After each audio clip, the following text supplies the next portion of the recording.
From the churches and the chapels came the ones we must pursue.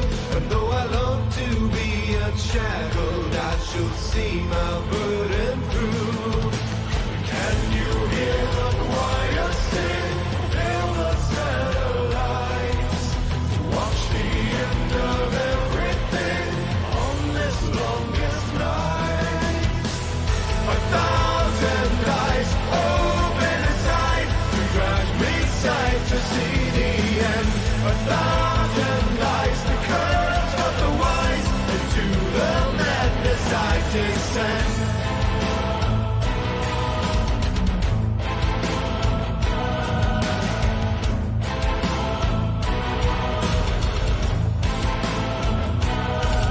From my final perch I ponder on the infinite and vast.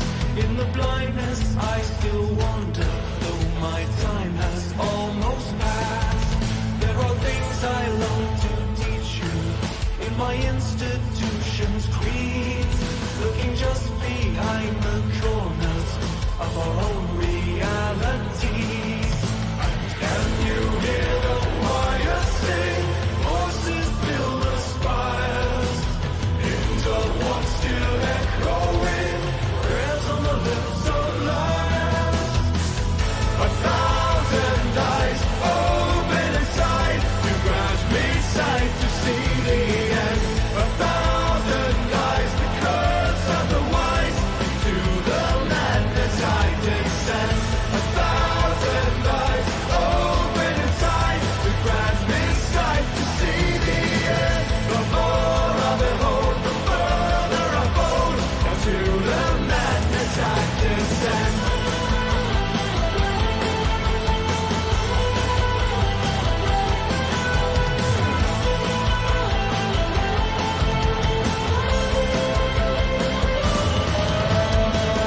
And the chords quicker melody, hear the deafening dirges rise, and the ones who would never be, behold the end when 1,000 die.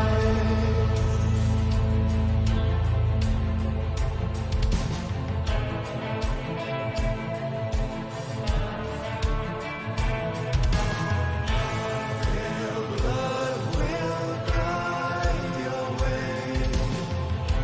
Look to the inside to break the seal. Weed out the dark decay. Ascend to places beyond the veil. Their blood will guide your way. Look to the inside to break the seal. Bleed out the dark decay. Ascend to places beyond the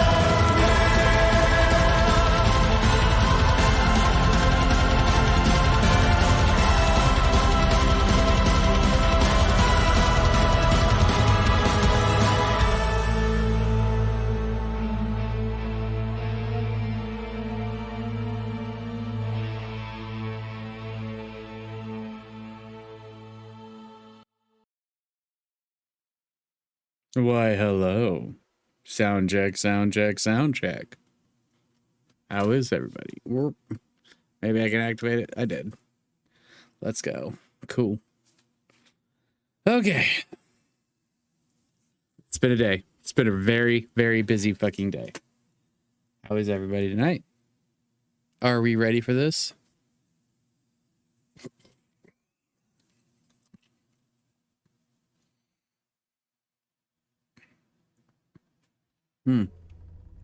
Guess I should turn it up, huh?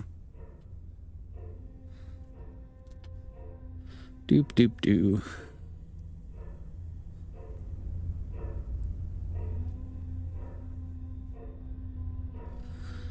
Seems super quiet.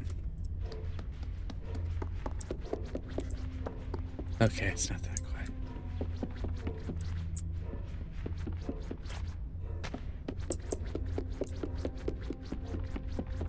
So I took a peek into the chapter selection or whatever. So I think I have a rough idea of... I don't like it. I don't like it at all. Harley, let me know what I didn't like about that room. But, so yeah, the collectibles are the smashed objects, like the little Asian lady doll things that are, you know, the China dolls that smash, and hugging gnomes. Ah, yeah, did you watch the rest of that stream? I know you had to dip out at the end of it.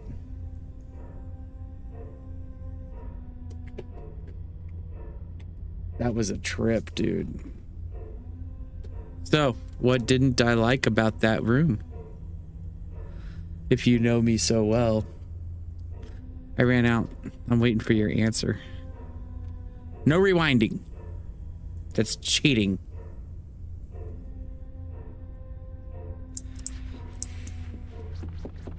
Oh god, I don't like this room either.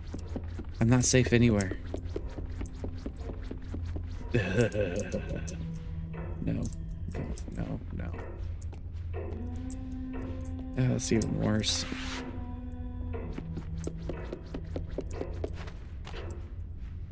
The eye! Yeah. I don't have a problem with a lot of eyes. I have a problem with like a singular. Ooh. Are you going to kill me? Oh. Yeah, you're a mannequin. Okay, key. We're okay with keys. We're okay. Oh my god, look at all the little eyes. Hold on.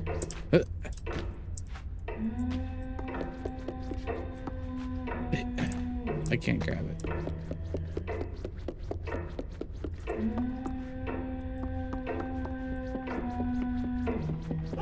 I'm actually more... Hold on, Loki. Come on, baby.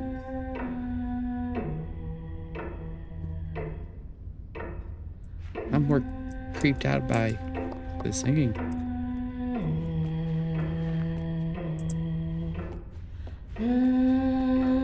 I just let them in, Jesse.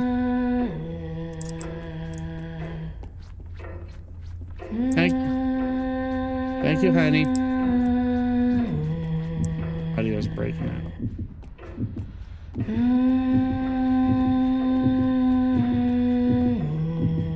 I kind of want to meet her and see what she does. Should I die by her? I'll leave it up to a vote. I'm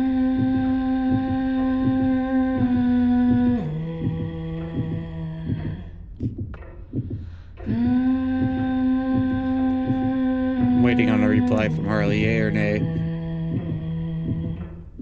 And anyone else that wants to vote, just yes or no. Should I intentionally die by her and see how it happens? She's got one of them dolls I gotta break. Oh, no choice. So, oh my god.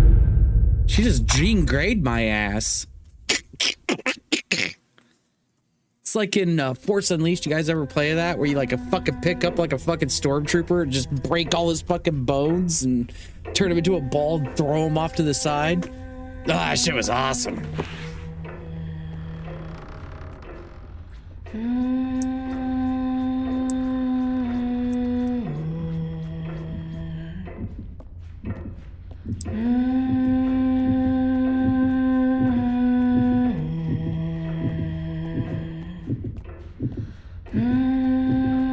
Okay, we went from a blind guy to fast fat chefs that can't bend over to Jean Grey.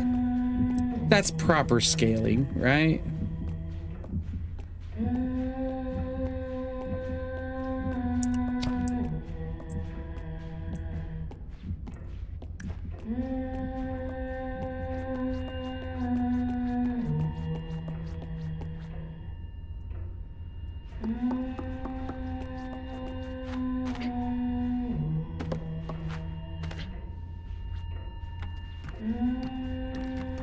I don't like all this eye bullshit.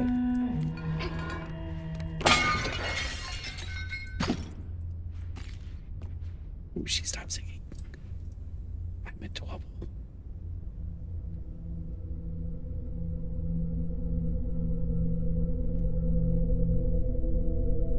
I got Vader choked. Yeah, but you hear like bones breaking and shit, and like it sounded bad.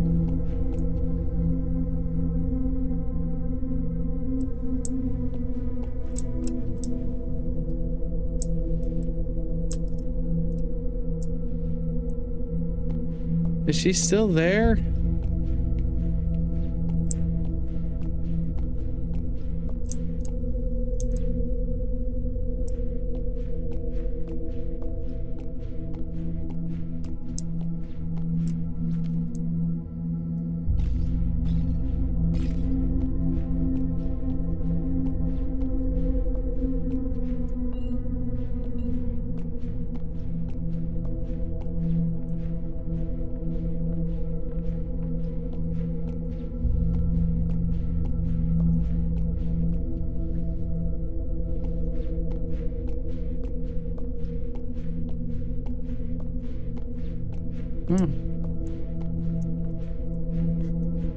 Oh, I have no idea where I dropped off the key.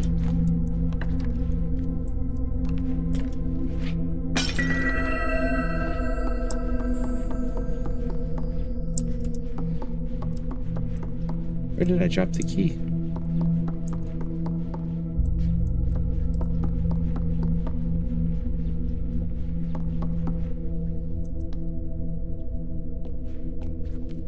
There, I found it.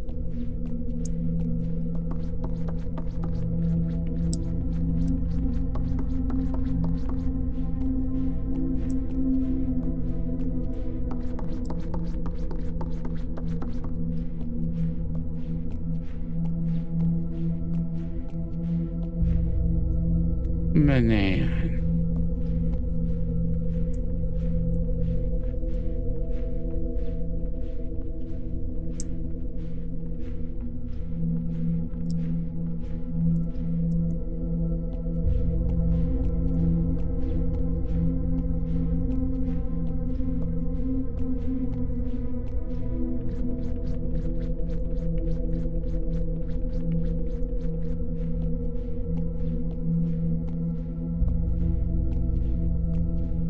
Sorry, I'm all fucking like focused up.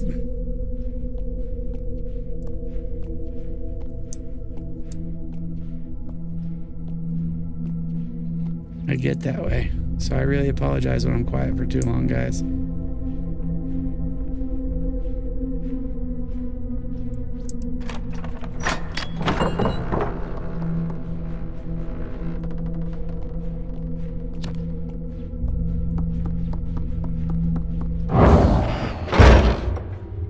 Dude.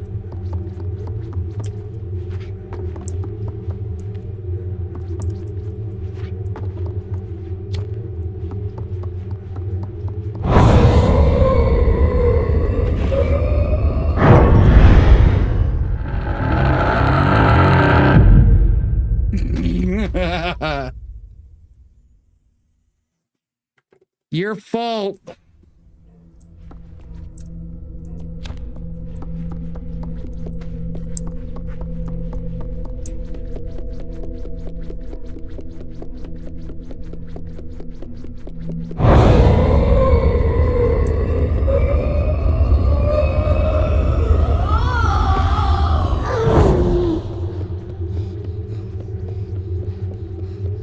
I know, likey.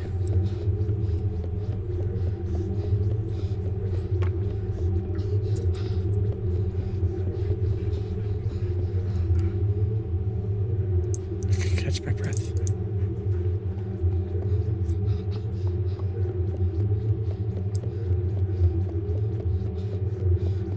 Loki's over here panting like I'm fucking sweating, man.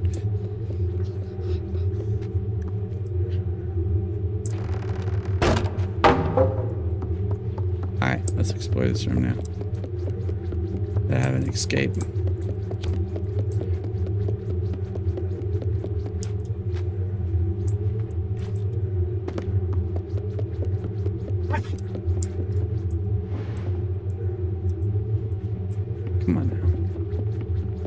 You know, I'm not sure if that's like the Eye of Horus or if it's just some other kind of eye, like the third eye, or I guess that is. I don't know. You can make like a lot of arguments for the Eye of Horus and what it is. Like the third eye, the all-seeing eye, you know. Hi, Loki, baby. Yes. Hi, baby. Ah, I know.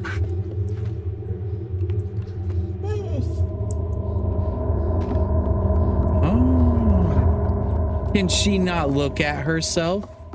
Is she like Dorian Gray?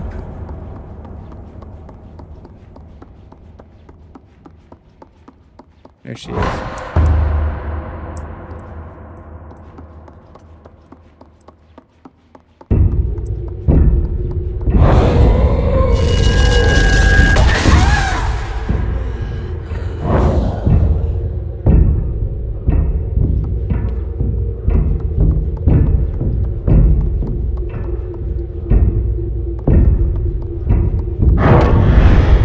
Oh, what the fuck?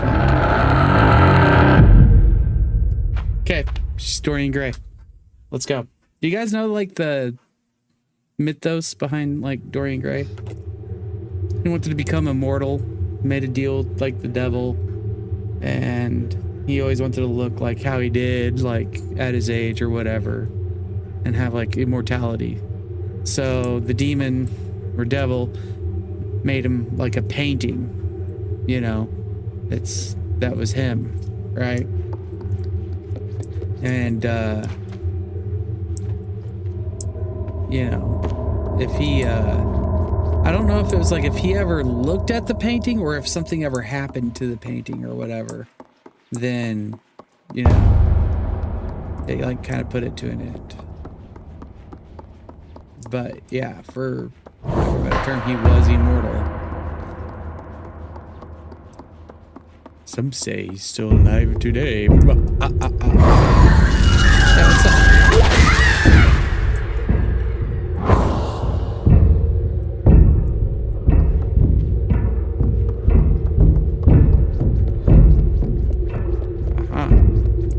Okay, the boss fight.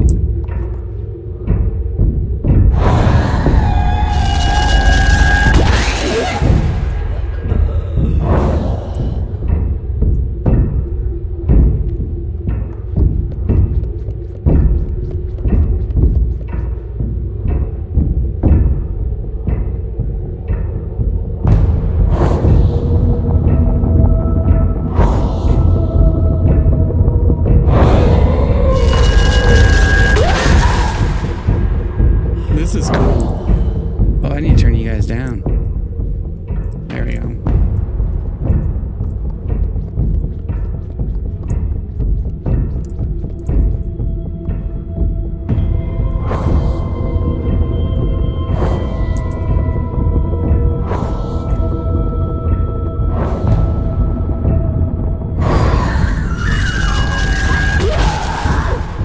For those wondering how I got that, my headphones are 3D.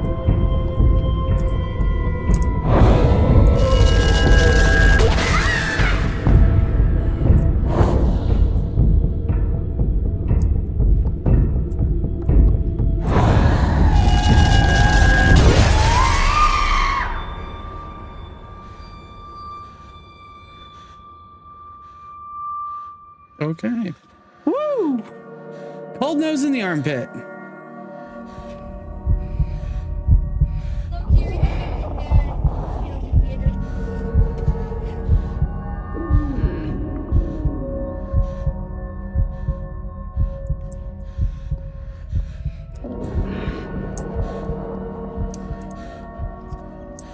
Oh, I'm going to eat her.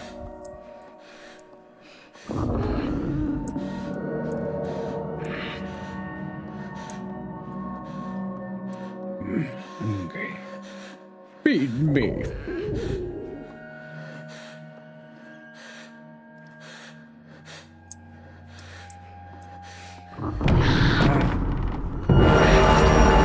I ate her.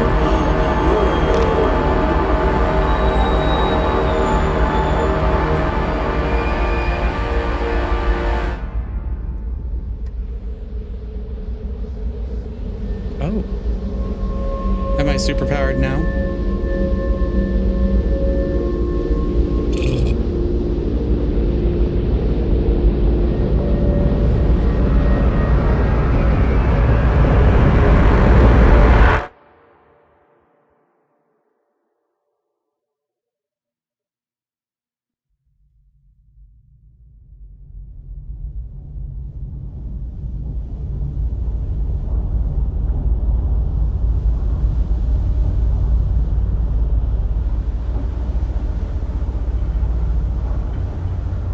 It was both. He had to safekeeping the painting, and if he gazed upon it, all his frozen years would come back to him. Okay.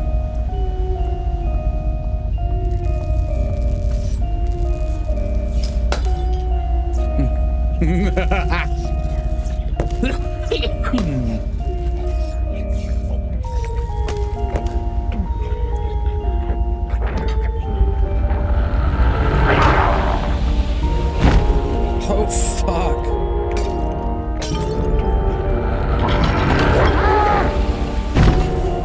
Yes. Beholden to my power.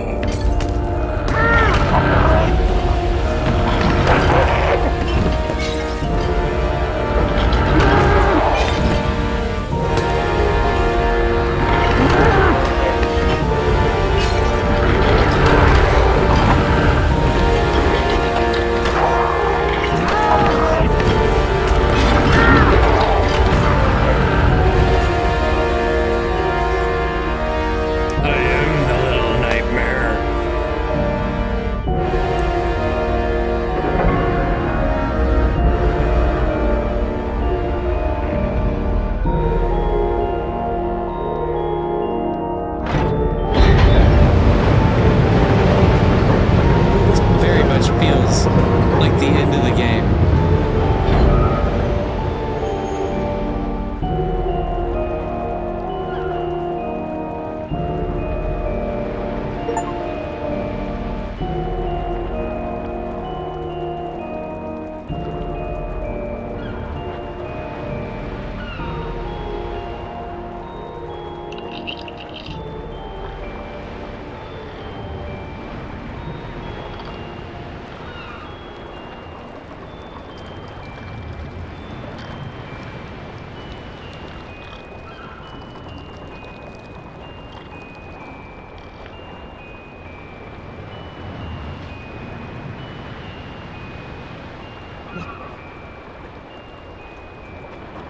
Low-key.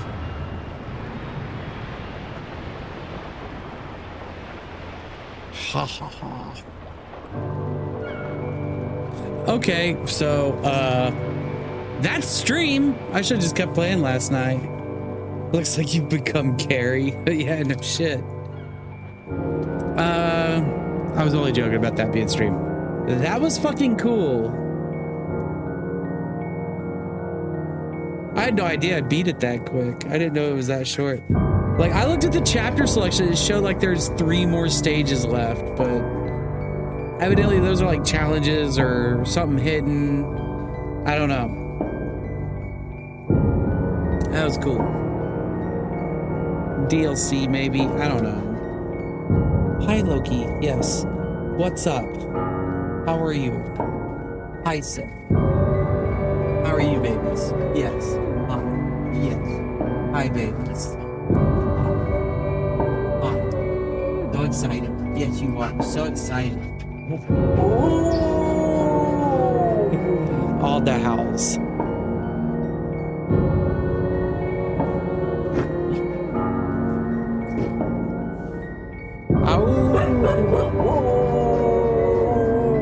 I beat it. I beat it.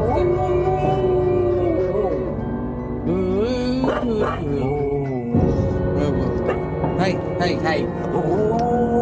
That's not very ladylike of you.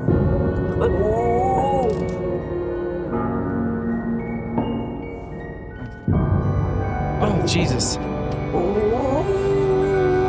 Jesse, honey.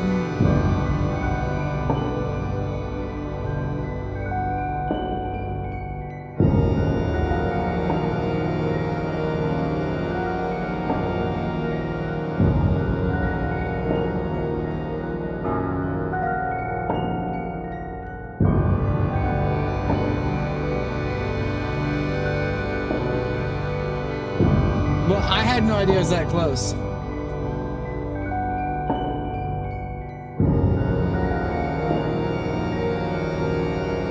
So I do have little nightmares too. Dogs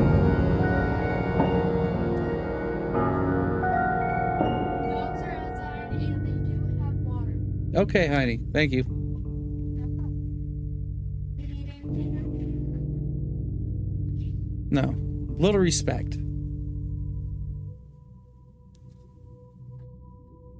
Uh-huh. Just a little respect. I'm intentionally covering my lips so people can't read it. Oh, they can hear it though. I'm an idiot. Just a little bit.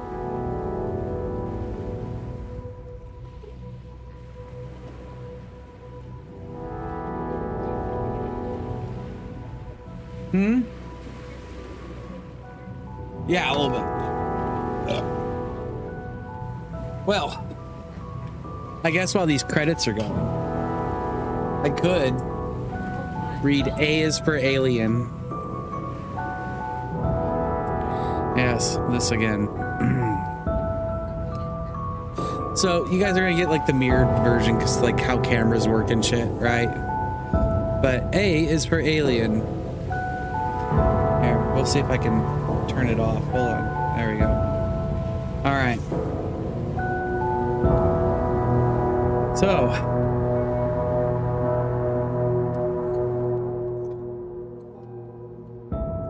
A is for alien. That's something you might meet in space.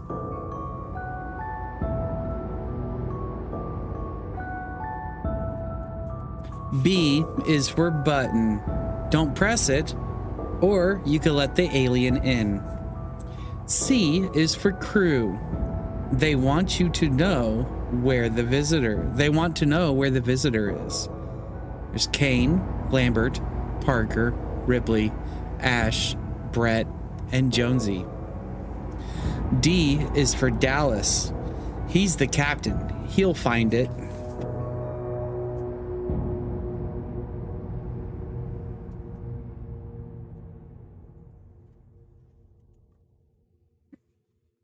E is for egg. What could be inside this strange egg? F is for face hugger. You don't want it to hug you.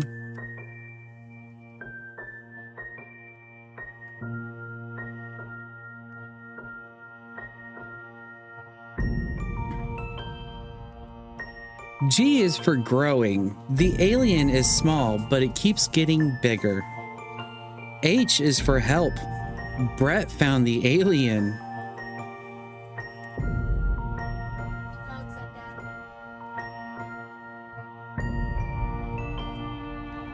I is for investigate. The crew searches the ship to find the creature.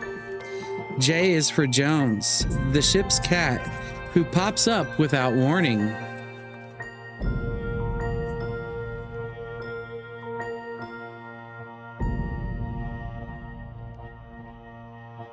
K is for Kane. He doesn't feel well. His tummy is rumbling. L is for Lambert. Now she's not sure she wants lunch. M is for Mother. She's the computer that runs the spaceship. Maybe she could help.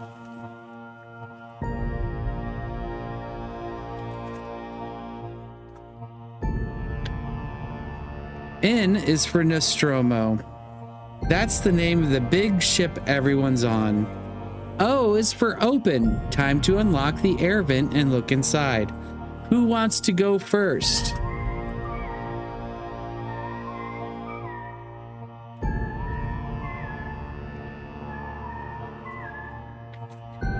P is for Parker. He's looking for supplies. Q is for quiet. Don't make a noise or the alien might hear you.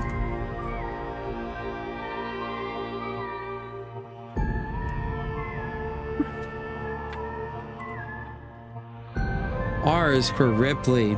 She's ready to take charge. S is for secret. Ash, the science officer, knows one or two.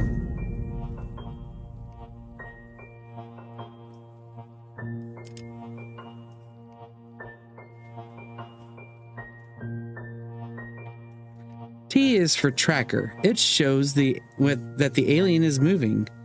U is for uh-oh, it's coming this way. V is for room. Ripley thinks it's time to leave in the escape shuttle.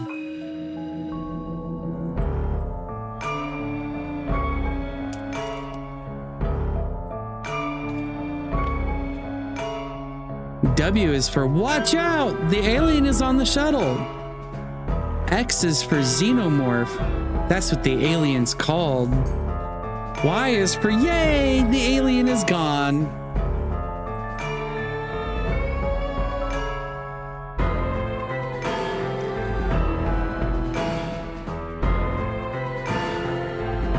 Z is for sleep tight, Ripley.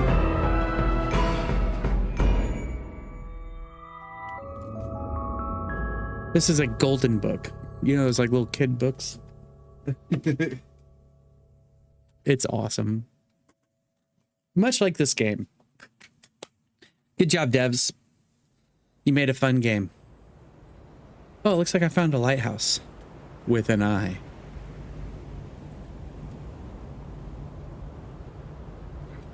Thank you for playing.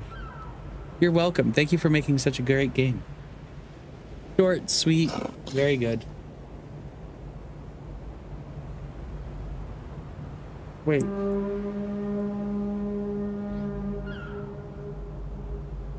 Loki, please. Hi. Yes. Woo! So yeah, I went into chapter selection.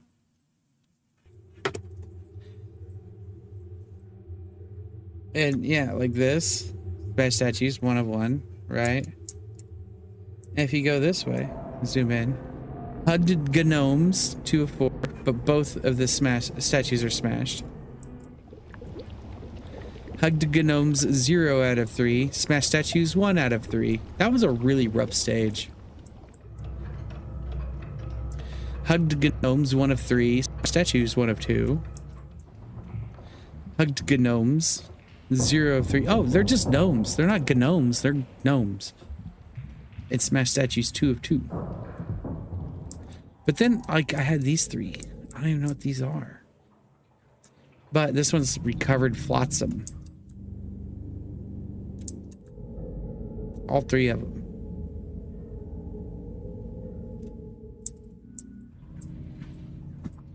I don't even know.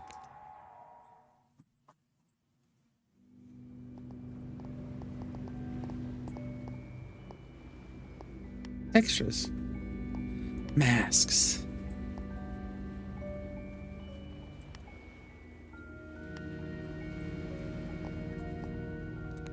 I don't even know. I have no idea. Concept art.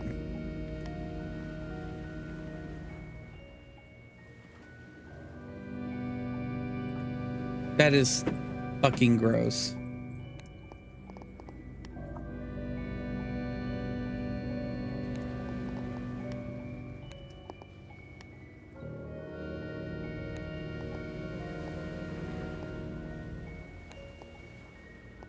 Huh.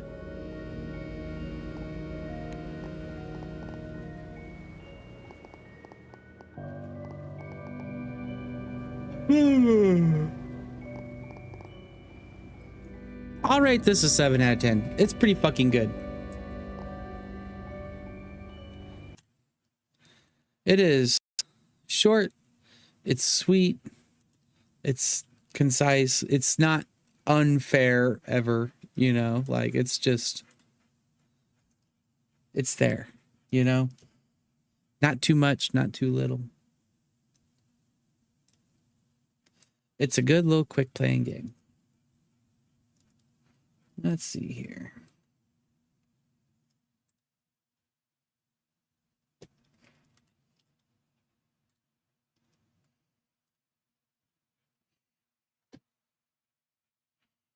I guess we could just watch a spoopy show.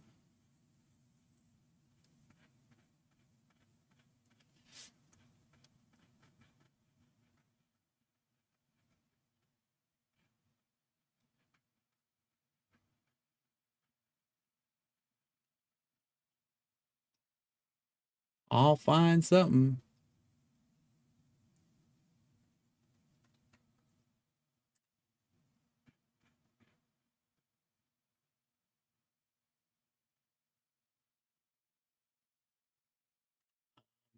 What is going on here? Oh, there's my problem.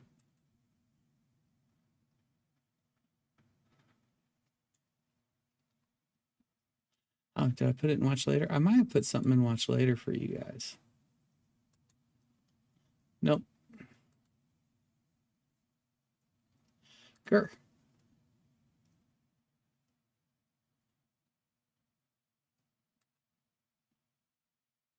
That's all right. We'll come to our favorite YouTube channel or our second favorite, whatever. More spoopy stuff.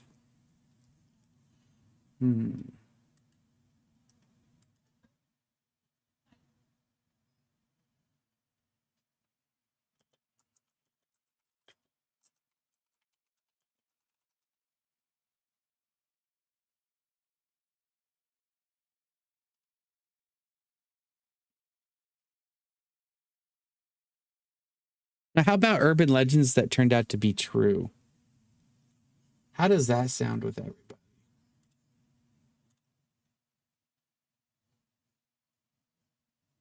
What do you think, Harley? Here, we'll go ahead and put that up there. Mysterious locations.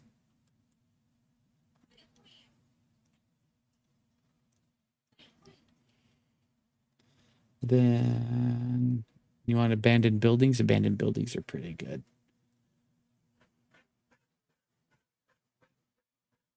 Dewey. Okay. Foremost disturbing hijack. Hey, I know who that is. That's Max Headroom. I'm old enough to remember Max Headroom. I don't know if any of you guys are, but I remember Max Headroom. In Tasmania, Australia. Truth is stranger than fiction. Yeah, it can be. Okay. Here we go. I'm going to turn on my browser. West Hobart Haunted House. Ooh. West Hobart is an inner-city suburb located in Tasmania, Australia.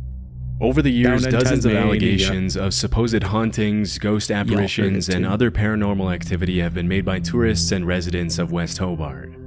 And it's honestly not too hard to see why, as West Hobart is a pretty old town with a generally creepy vibe.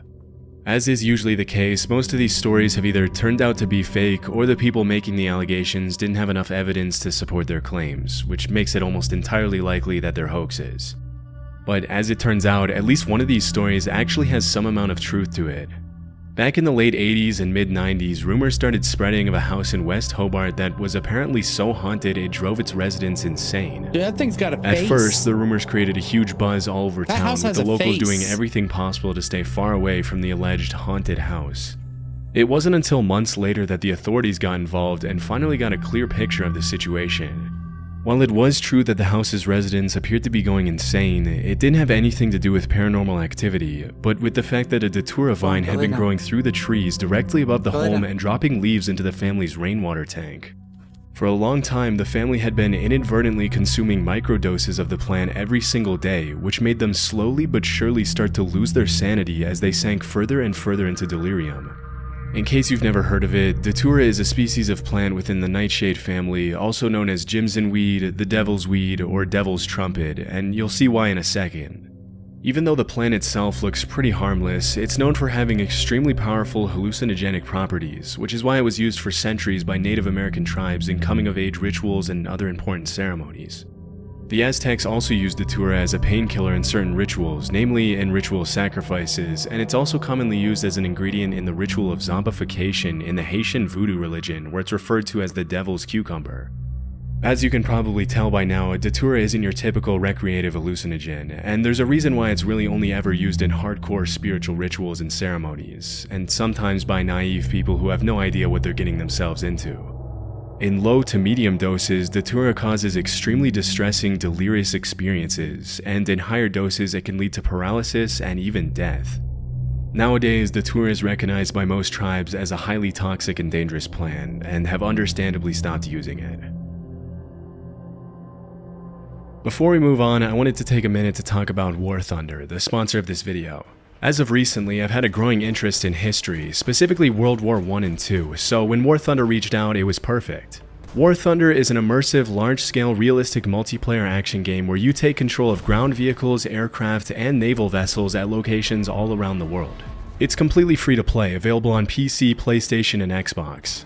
One thing I really like about the game is its realism. Forget unrealistic features like health bars. In War Thunder, every hit on an enemy has a real effect. Like, if you're accurate enough to hit a plane's fuel tank, it will ignite. And you can visualize all the damage you've done with the X-ray mode. War Thunder includes all advanced military technology like guided missiles or even a nuclear strike that can flatten entire maps, making for a true modern war experience. Plus, all vehicles in the game can be upgraded and improved with additional modules. Even visual changes like skins can be used to make your combat machine unique. The Seek and Destroy update is out now, which added new missiles with active radar homing, making aerial battles on modern aircraft even more engaging. And they added 2 new maps, Mysterious Valley and Bering Sea. If you've been wanting to try War Thunder, now is the time.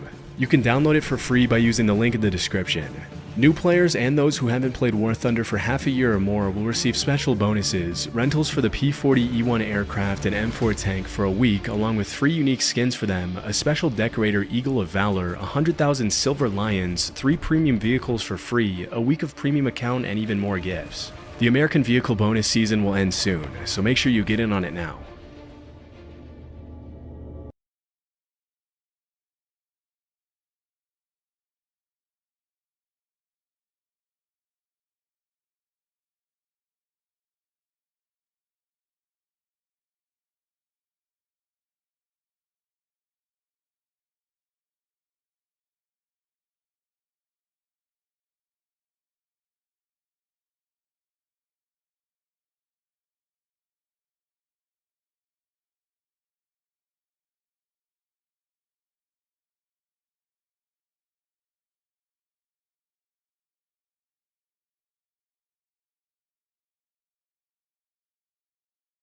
Cropsey.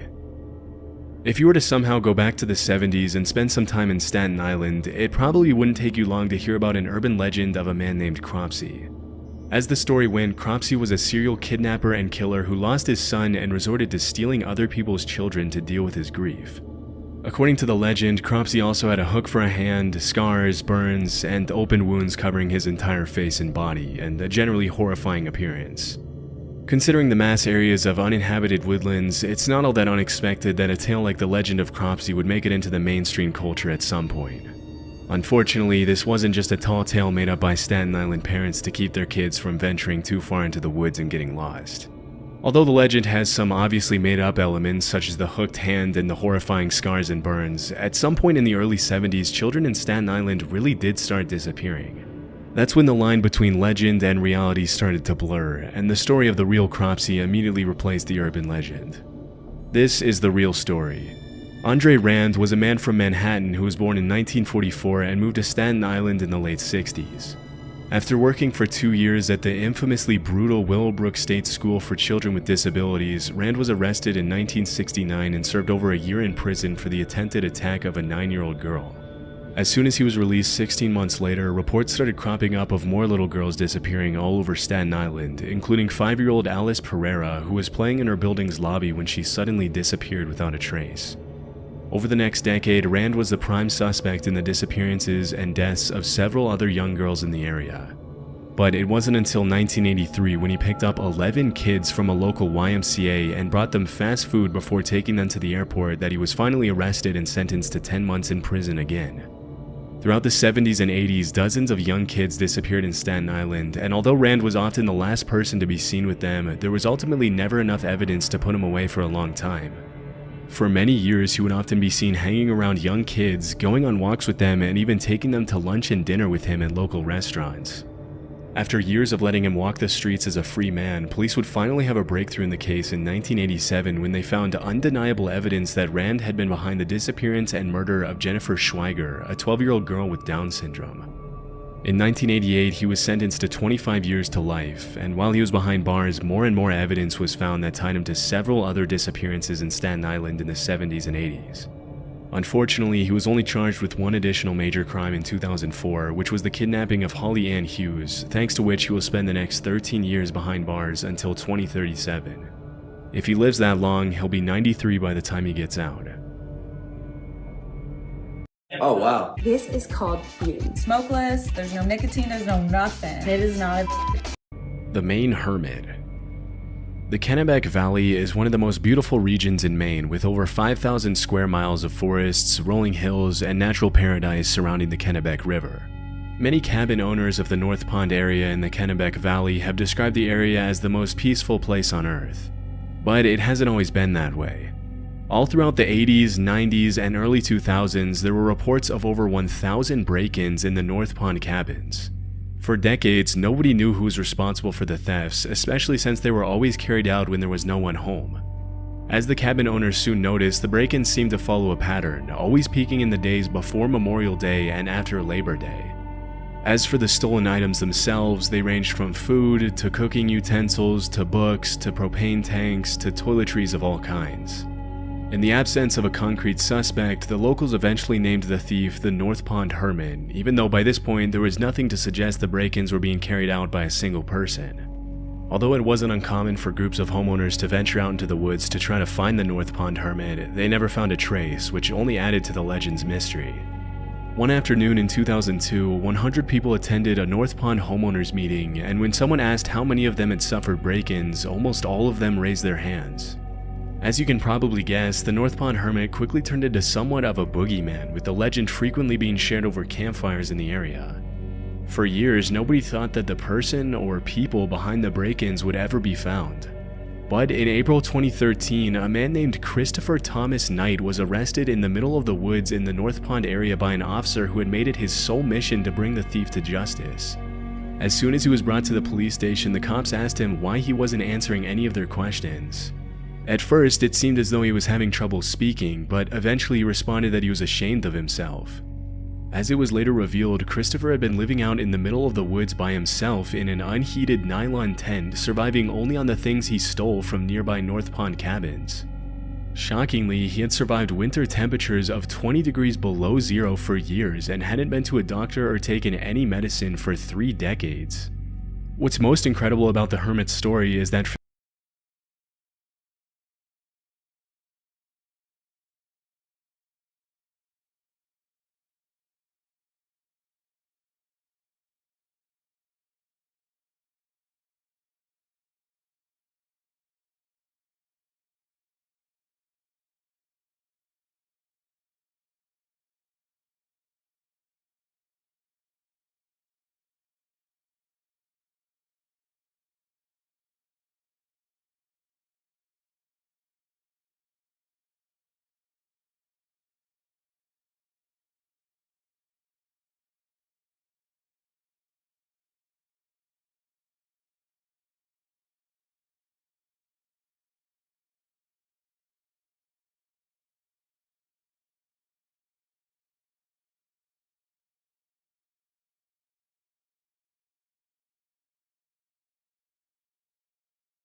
Y'all didn't hear shit. I didn't say shit. I'm a fucking idiot. I love you guys.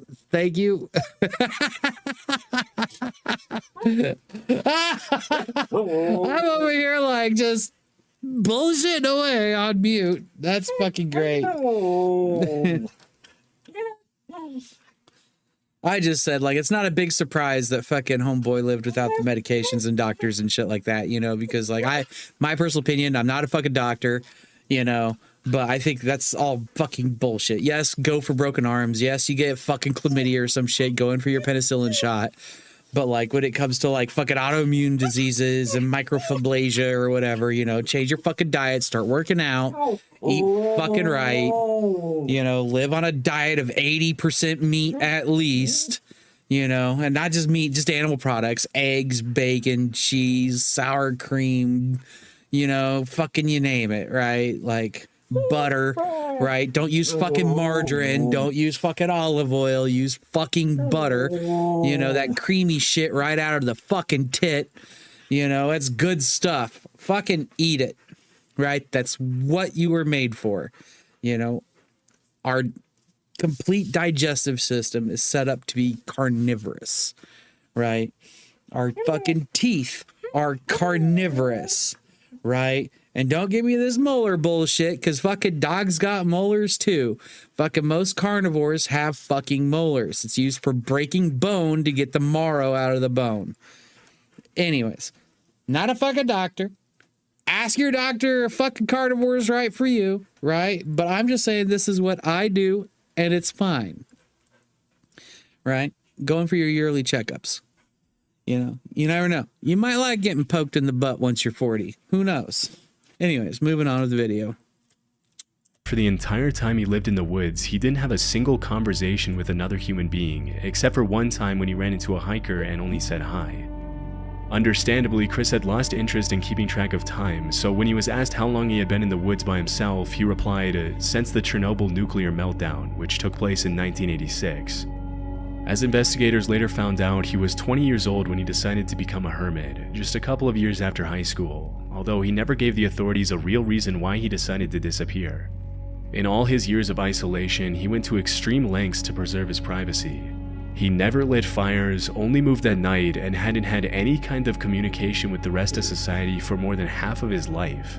He'd never driven a car, sent an email, or even known what the internet was until his arrest. Interestingly, as the cops dug deeper and deeper into his story, they realized that his only real possessions were his glasses, which he had been wearing for 30 years and could even be seen in his Lawrence High School yearbook picture from 1984. Everything else, down to his underwear and jacket, had been stolen. After the investigation, Knight was sentenced to 7 months in prison, after which he once again disappeared. According to the cops, he's now living a quiet, peaceful life in rural Maine. Why?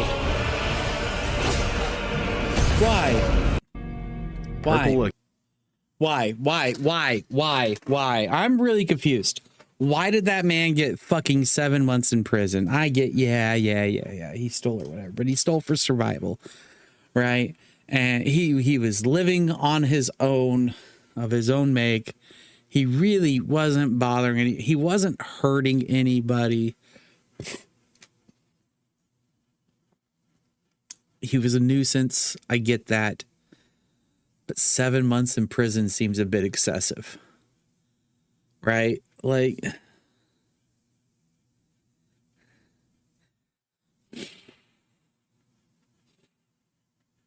that guy was living a completely different kind of life, right? He wasn't stealing for greed. He was stealing out of necessity, right? He was doing it straight up to live. He was ashamed, so he knew it was wrong. We get that. But I don't know. Thoughts? Do you guys really think he should deserve that? I mean, he literally said, fuck society, left, and lived in the fucking forest to be left the fuck alone. Right? I don't know, man. 7 months seems a bit excessive. I think we as a society probably could have done better by that guy. You know, he didn't mean any harm by anything he was doing. Right? He was just trying to survive. I think a gentler hand could have been used on that one. Not that 7 months is really that rough. Right. It's just send him back into the woods. I mean, I would have really study him, hey, make sure he's healthy, right? Make sure he doesn't got worms or anything like that, make sure he's got proper health, ask him what it was like, really, really dig into it, and then just kind of realize that, homie kind of falls under the natural man law at that point, he's just being a scavenger. He's finding what he can and living.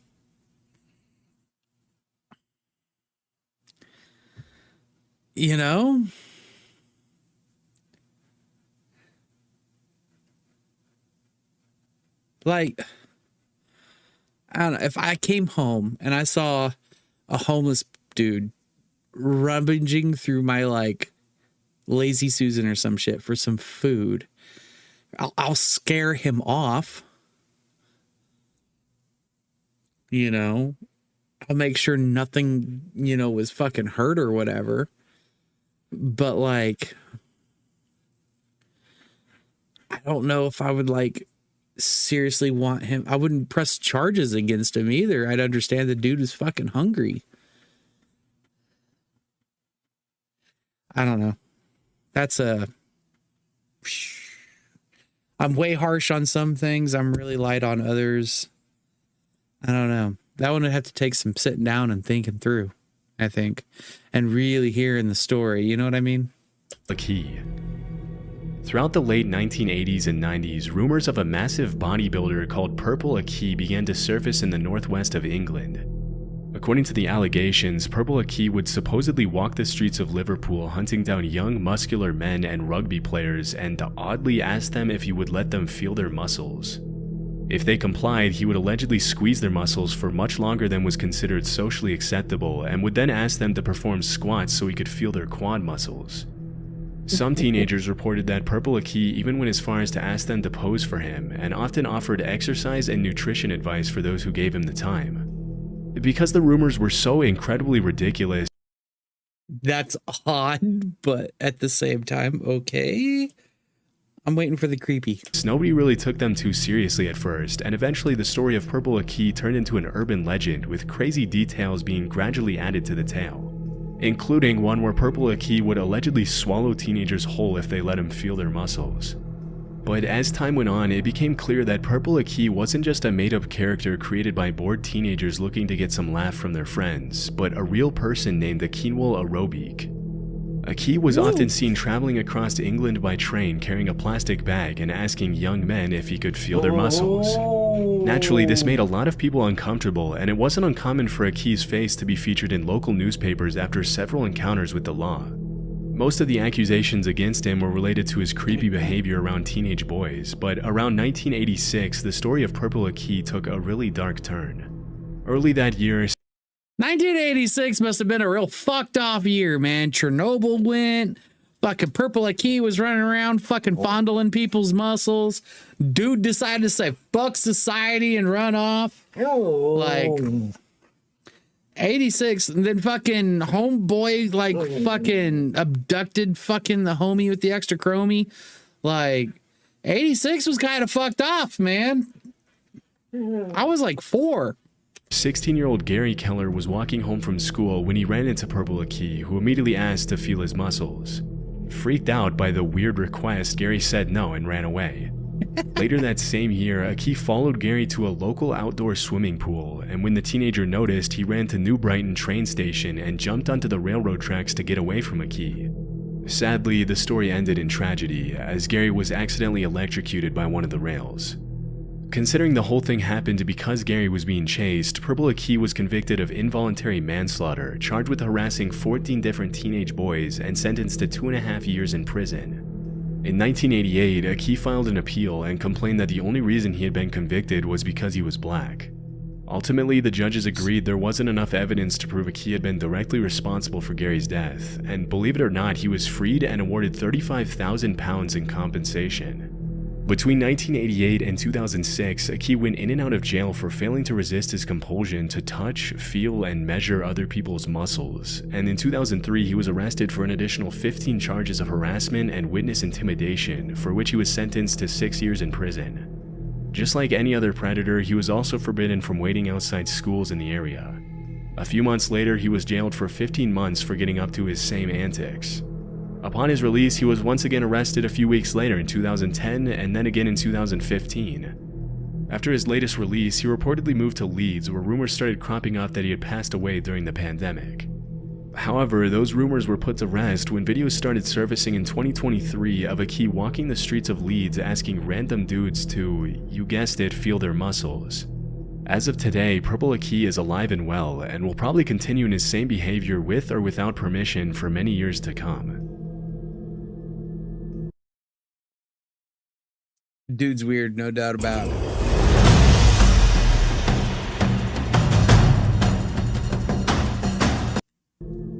Les Loyen. According to a Swiss urban legend, people have allegedly been running into a mysterious human-like figure in the Fribourg forest in the western part of the country near the town of Mals since the early 2000s.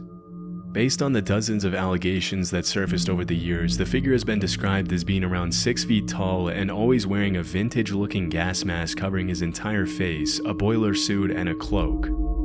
Most people who supposedly ran into the figure reported he or she was completely harmless, but this didn't make the encounters any less terrifying, and it wasn't uncommon for people to report the figure to the police when their children reported feeling scared. If you guys get As that expected, reference, it didn't you're take fucking local awesome. residents long to start adding their own crazy twist to the story, with some claiming that the creature was the ghost of a mentally unstable soldier, while other popular theories assured it was an alien. For a while, the story was classified as an urban legend, and the mysterious humanoid was given the name Les Loyen, also known as the Ghost or the Hermit of Mals. Throughout the early 2000s, Les Loyen was mostly the subject of local oral legend because there was no real evidence to support its existence. But in 2013, the story gained international attention when the Swiss/French newspaper Les Matins published the first ever photograph of Les Loyen, which was sent in by a hiker. After the photograph was published, there was no turning back, as people from all over the country started to make trips to the woods outside Mals for a chance to catch a glimpse of Les Loyen. The last known sighting of Les Loyen took place in June 2013 when a local woman named Marianne Desclous saw the figure clutching a bunch of flowers as she was walking outside. Later that year, Les Loyen's clothes were found in the middle of the woods along with a wooden note titled The Death Certificate and Will of the Ghost des Mals. In the letter, Les Loyen accused the media of having murdered a harmless being by revealing its existence and turning him into a circus freak. The letter also mentioned that due to the unwanted attention, Les Loyen had to abandon its daily walks, which were referred to as happiness therapy in the letter. After the cryptic note was published in the newspaper, many people concluded that Les Loyen had taken its own life, although this has never been confirmed. As of 2024, nobody has ever seen Les Loyen's true face, and many people have theorized that the figure was possibly a woman with a facial disfiguration who didn't want people to see her, which is supposedly why she wore the gas mask. Come on, But Harley. this line of reasoning will probably Tell remain me you got unconfirmed that. forever. The Bunny Man. In the early 70s, dozens of locals started reporting that a man dressed up as a bunny had started haunting the residential neighborhoods around DC, Maryland, and Northern Virginia. Although dressing up as a bunny in itself seems pretty harmless, what made the encounters a little scarier was that the guy would allegedly threaten children on the street with an axe and frequently vandalize people's property for no apparent reason. Even though sightings of the so-called Bunny Man were pretty rare, they seemed to follow a pattern, as the man usually appeared in secluded locations where there weren't a lot of witnesses. The story itself has a lot of elements of a typical urban legend and is kind of hard to believe, but through my research I found that it's all loosely based on a true story. In 1970, a couple was parked in a driveway close to a bridge on Colchester Road in Fairfax County when suddenly a random guy appeared out of nowhere, yelled at them for allegedly trespassing, and threw a hatchet at their car. Terrified, the couple left the area immediately before they had a chance to get a good look at the guy. As they reported the incident to the police, they mentioned the guy had been dressed in light-colored clothing and may or may not have been wearing something white on his head. Although the couple never mentioned anything about a bunny in their statement, as soon as the story hit the news, people started claiming that the hatchet thrower had been wearing bunny ears. Pretty soon, rumors of a man in a... Come on, man. Come on, man. You can't report I got fucking a hatchet thrown at me by the fucking Easter bunny. Like, it's just not gonna fucking fly. Like, holy shit, man. That cop's not gonna believe you. He's gonna be like, sir, are you on drugs? Like, fucking for real, what the fuck were they expecting? A bunny suit threatening kids in the woods with a hatchet started surfacing all over the DMV area, and as the years went by, the stories got wilder and harder to believe. Over time, the legend of the Bunny Man has become pretty mainstream, with the bridge on Colchester Road even being renamed as Bunny Man Bridge. As of the uploading of this video, the legend has now been standardized and goes something like this. In 1904, there was allegedly an asylum close to the bridge on Colchester Road. As soon as it was built, a bunch of Fairfax County residents started complaining about the idea of having an asylum full of mental patients so close to their homes, so the authorities supposedly put all the patients in a bus and transferred them to a nearby prison. But on the way to the prison, the bus crashed and all the patients escaped. As the story goes, a few hours later the cops had successfully located and brought back all the patients except for one guy by the name of Douglas Griffin. This is where the legend gets a little weird. Allegedly, the fugitive patient hid in the woods from the authorities for weeks. As the days went by and the cops did everything to find him, rabbit corpses started to appear in the middle of the woods, which led everyone to believe Douglas was eating bunnies to stay alive. Then, one Halloween night, a group of kids were hanging out near the bridge on Colchester Road when they suddenly... You will starve if you solely eat bunnies. Like, there's not enough food there, right? Doesn't matter if you eat 20 bunnies or whatever. You will starve to death. Like, there's not enough fat on them. There's just not enough. There's not enough nutrients. Like, you will be nutrient starved and can starve to death on rabbits. Don't take my advice. Look it up. They saw a blue orb flashing in midair. A second later, they were all strung up like bunnies hanging from the bridge. As the legend goes, if you go to Bunny Man Bridge on Halloween night at midnight, the same thing will happen to you.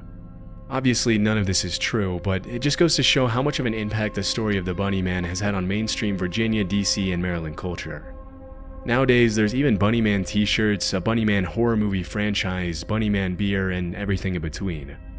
Needless to say, the area surrounding the railroad overpass near Fairfax Station is now a major attraction for both tourists and locals alike, and will probably remain that way for many years.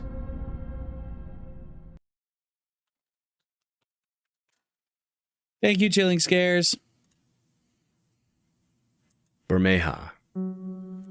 If you were to look at pretty much any map of the Gulf of Mexico drawn by Spanish explorers in the 16th and 17th centuries, you would find a small island lying off the north coast of the Yucatan Peninsula called Bermeja. Although the exact location of the island varied slightly depending on the map, it was a well-known fact that the island at least existed. Bermeja was first mentioned by Spanish cartographer Alonso de Santa Cruz in an official list of islands in the Gulf of Mexico, published in Madrid in 1539. Alonso de Chaves, another Spanish cartographer, once wrote that from a distance, Bermeja looked blondish or reddish, which is where the island's name came from.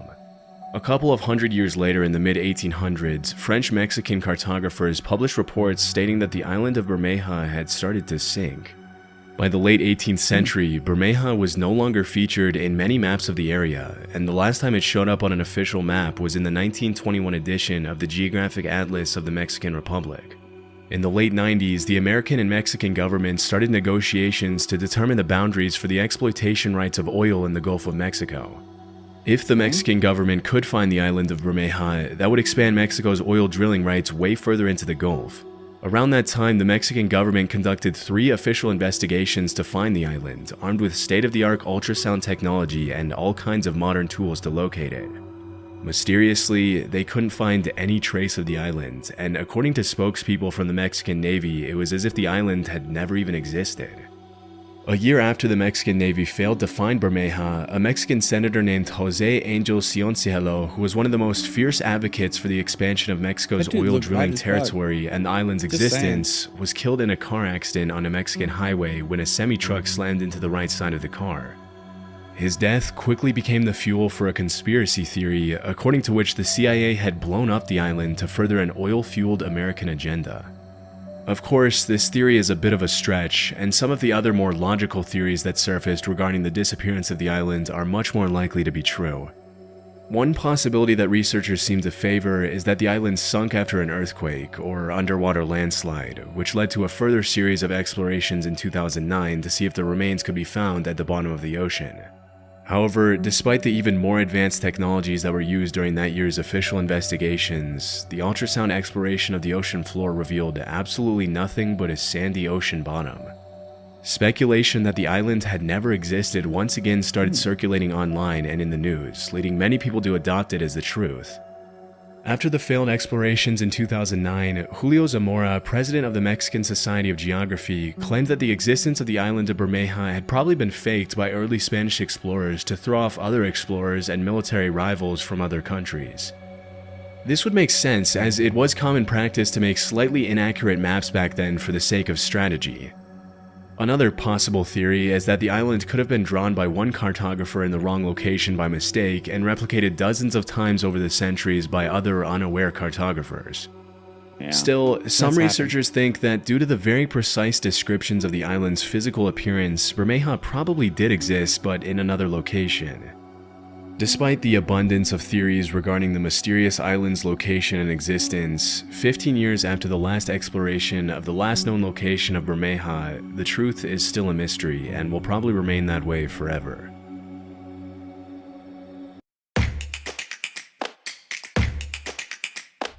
Targeted ads. Overton Bridge. Built in 1895 in Dumbarton, Scotland, the Overton Bridge is a Gothic-style bridge overlooking a 50-foot ravine that leads up to Overton House, a 19th century manor in the Scottish Lowlands. At first glance, Overton Bridge looks pretty much like any other bridge from the time, but there's one pretty dark detail that makes it different from any other structure in the area. It's sad. For the past 80 years, hundreds of Spoilers. dogs have been jumping off the bridge and down to the ravine to their deaths for seemingly no apparent reason. Sometimes the dogs survive the fall and are left with debilitating injuries, and according to some reports, there have even been instances where dogs allegedly jumped off the bridge, survived, ran up the slope, and then jumped off once again to their deaths. Depending on the source, you'll find reports stating that the amount of dogs that have jumped off the bridge is either lower than 100 or in the high 100s. But regardless of the exact number, it's a fact that a lot of dogs have died at this bridge for some mysterious reason. As you can imagine, these incidents at Overton Bridge have fueled all kinds of outlandish theories, including suggestions that the bridge is haunted. According to Celtic pagan beliefs, the bridge is located at a thin place, which is a place that lies at the supposed union between heaven and earth. Some locals have also favored more supernatural theories, with many people blaming the dog's death on the White Lady of Overton, the alleged ghost of the widow from Overton House. Another popular theory among the locals is that the dogs are being affected by negative residual energy from a tragic event that took place in 1994, in which a 32-year-old father threw his baby off the bridge, claiming that his child was the Antichrist. Following the tragic murder, the father was declared insane and locked up in a psych ward. But even with all the more outlandish theories that have gained traction in recent years, some researchers have come up with more plausible explanations for the mysterious incidents at Overton Bridge. In 2006, animal behaviorist David Sands investigated the bridge and suggested that the dogs are probably detecting the presence of wild animals below the bridge with their keen sense of smell, which makes them chase after the smell and inadvertently jumping to their deaths. This would make sense, as according to official statistics in the area, minks began breeding in large numbers in the 50s in Scotland, and most long-nosed dogs seem to favor the smell of mink over any other small animal, including squirrels. From my research, most of the dogs that have died at the bridge are long-nosed breeds. Also, because the bridge has tapered edges, from the dog's point of view, the edge looks more like a flat plane, safe for running and chasing after small animals. So, while there will probably continue to be speculation about paranormal activity at Overton Bridge for many years to come, it's much more likely that the dogs aren't intentionally taking their lives and are simply falling to their deaths on accident while chasing the odors from other animals. I know, I don't like this story either, Seth. Abandoned Viaduct Petrobras. In the 1950s, What? Again? Outside? Huh? Okay. Y'all, she's so cute. Oh. Cool. Loki, do you want to go? Well, that was quick. Oh. Hold on.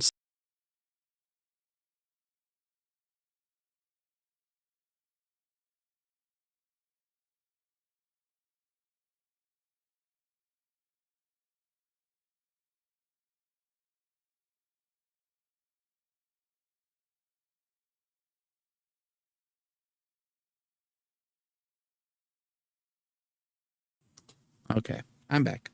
50s, the Brazilian government began a project to build BR-101, Brazil's longest highway spanning almost 3,000 miles. In the 1960s, construction began on a segment of highway called the Viaduct Petrobras that was meant to cross the Brazilian jungle to connect Rio de Janeiro and Santos, São Paulo.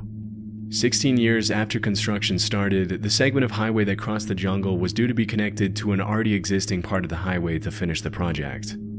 However, due to Brazil's economic crisis, plans changed at the very last minute, and instead of connecting the viaduct to the existing road, the highway was linked to a different coastal route. As a result, the Viaduct Petrobras was left abandoned in the middle of the jungle, and to this day, the Brazilian government has done nothing to remove it or reuse its parts. Standing over 130 feet tall and almost 1,000 feet long, the structure features fully built tunnels, retaining walls, and a gigantic concrete foundation, which has slowly been swallowed by the jungle as the years have gone by. To an outsider, the Viaduct Petrobras looks like it was taken out of the city and dropped in the middle of nowhere in the South American jungle for no reason, giving off an admittedly eerie atmosphere. Even though the Viaduct Petrobras seems pretty wasteful, the out-of-place structure is now a pretty popular tourist destination for curious travelers and locals wanting to catch a glimpse of the abandoned concrete giant. It's really extraordinary being surrounded by such scale. We'll do the first season justice, I hope. It's good to be back in the saddle. Kola Super Deep Borehole. In the 1960s, the Soviet Union and the US were locked in a battle to develop superior space exploration technologies, often referred to as the space race. But what many people don't know is that the two countries were also competing to drill as close as possible to the center of the Earth. As is often the case, the motivation behind the drilling was mostly to find oil and valuable minerals, but from what I found, developing machines that can get close to the center of the Earth would also help understand the causes of earthquakes and volcanic eruptions at a much deeper level. In 1958, the US government launched Project Mohawk to collect a sample from Earth's mantle by drilling to the bottom of the ocean off Guadalupe Island in Mexico. Over the next 8 years, they drilled over 600 feet into the seabed, but in 1966, the House of Representatives had to discontinue the project because it was getting too expensive. 4 years later, in 1970, it was the Soviet Union's turn, and they drilled their hole close to the Barents Sea just outside the Norwegian border in a city known as Murmansk, Russia. At the time, the Soviets' goal was to drill as far down as possible, which researchers hoped would be a little over 9 miles. Unlike the US, the Soviets were a little more successful with their attempt and managed to drill way deeper into the Earth's crust, which resulted in the creation of the Kola Super Deep Borehole, also known as the world's deepest man-made hole. With a total depth of over 40,000 feet, or around 7.5 miles, the Kola Super Deep Borehole is deeper than the Mariana Trench, and its depth surpasses the height of Mount Everest. As the project progressed, the scientists realized the temperature was much higher than expected at every point below 10,000 feet, and at around 7.5 miles below the surface, the drill reported a temperature of almost 360 Fahrenheit. This was way higher than the 212 degrees Fahrenheit the scientists had predicted at that depth. So even though the Soviets had broken a record with the Kola borehole, they too had to discontinue the project in 1992 due to increasing rock densities and crazy high temperatures. And in 2005, the drill was shut down and the hole was sealed for good. However, that wasn't the end of the story, and there's a slightly more disturbing reason why people remember the Kola Super Deep Borehole. In the late 80s, a strange story started circulating in several Christian Finnish newspapers, which reported that a group of Soviet scientists had drilled a hole to the center of the Earth and had allegedly lowered an extremely heat-tolerant microphone into the hole. Through this, they supposedly heard a series of extremely disturbing, tormented screams coming from the bottom of the well. Throughout the 90s, the story spread to other countries, until even American newspapers were running it. As the story gained popularity, sound files with the supposed audio of the tormented screams from the center of the earth started appearing everywhere online, with allegations that the screams came from tormented souls stuck in hell. As it was later revealed, the original recording of tormented screams was made from a loop of various sound effects and the soundtrack from the 1972 movie Barren Blood. From this point forward, it was pretty much common knowledge that the screams were fake. However, it is a fact that some pretty disturbing sounds have been heard coming from the Kola super deep borehole along with other super deep boreholes. In 2013, Dutch artist Lute Gieven traveled to the 30,000 foot deep KTB super deep borehole in Germany, where she lowered a microphone protected by a thermal shield to see if she could pick up any sounds at the bottom of the well. Interestingly, a mysterious deep rumbling sound that scientists couldn't explain could be heard through the microphone, which in the artist's own words, some people thought sounded like hell, while others thought they could hear the planet breathe. Even though the sound is pretty cool to hear, even if a little haunting, the consensus among scientists is that the sound comes from layers and layers of rocks rearranging themselves after being moved around by the drill that made the hole. That makes sense. Potomsky Crater. In 1949, a Russian geologist named Vadim Kolpakov stumbled upon a mysterious crater with a diameter of over 500 feet and a height of almost 140 feet in Irkutsk, Siberia. At the center of the crater, he found a little hill around 40 feet tall, which kind of looked like an eagle's nest with an egg inside it. Curious to find out what was inside the crater, Kolpakov made plans to climb the mound and take a look inside to confirm his hypothesis that the crater had been caused by a meteorite. But the locals warned him that Fire Eagle Nest, as it's become known all over the world, allegedly possessed evil powers, and whoever stepped inside it would be dead soon after. Dismissing the insistent warnings as superstition, he climbed the mound, but failed to find any rock samples that supported his meteorite hypothesis. Over time, more and more expeditions were carried out to the crater, including one in 2005 in which the leader of the investigation died of a heart attack shortly after visiting the crater. Based on the findings of recent explorations, scientists have ruled out volcanic eruptions, nuclear explosions, and impact from a meteorite as possible causes for the crater. In the absence of a solid answer, some have started coming up with all kinds of theories to explain its origin, including the possibility that a UFO landing made the crater. Others have linked the crater to the Tunguska meteorite, the remains of which have never been discovered. One of the things that makes it so difficult to determine the origin of Fire Eagle Nest, or Kolpakov Cone as it's now popularly known, is that the crater frequently changes shape, which suggests that whatever caused it is still affecting it to this day. The only thing scientists know for sure is that the crater is around 250 years old, which they gathered from the rings on the trees growing on the mound. Strangely, it's been scientifically proven that the trees closer to the crater grow much faster than normal, which is similar to what happened in the forests around Chernobyl after the nuclear disaster. The lack of solid explanations, coupled with the weird tree phenomenon, has been fuel to the fire of outlandish conspiracy theories about underground nuclear plants and nuclear-powered UFOs buried beneath the crater. To this day, scientists still haven't determined what caused Kolpakov Cone to appear, and no asteroid fragments or metal parts have been found in the crater to support some of the theories people have come up with over the years. As of today, the most logical explanation is that the mound could have been caused by the underground release of hydrogen fluids and heat from a nearby gas volcano. This could have caused changes in the size of tree rings, which would explain why scientists thought they were growing at an abnormal rate. Still, despite the more convincing explanations that have surfaced over the years, the origin of Kolpakov Cone will probably remain a mystery for many years to come. Being able to have something to always protect myself with this Berna allows me to have that peace of mind no matter. Villa Epicune. I got something to protect myself all the time. I have a lovely everyday carry, Goldie Glocks. I have numerous things throughout the house where I know where they're at. And, yeah. Yep. Protect yourself, people. Protect yourself. Be of sound mind and body when you do. In the 1920s, a small tourist village about 400 miles from Buenos Aires, Argentina, called Villa Epicune was built along the shore of Lago Epicune, a salt lake touted for the health benefits and therapeutic effects of its mineral waters, which were said to be beneficial for rheumatic conditions. Quickly turning into a weekend getaway for Argentina's upper class, the town soon had a functional railroad station and a population of about 1,500 with a capacity to accommodate around 5,000 additional visitors at its peak in the 70s.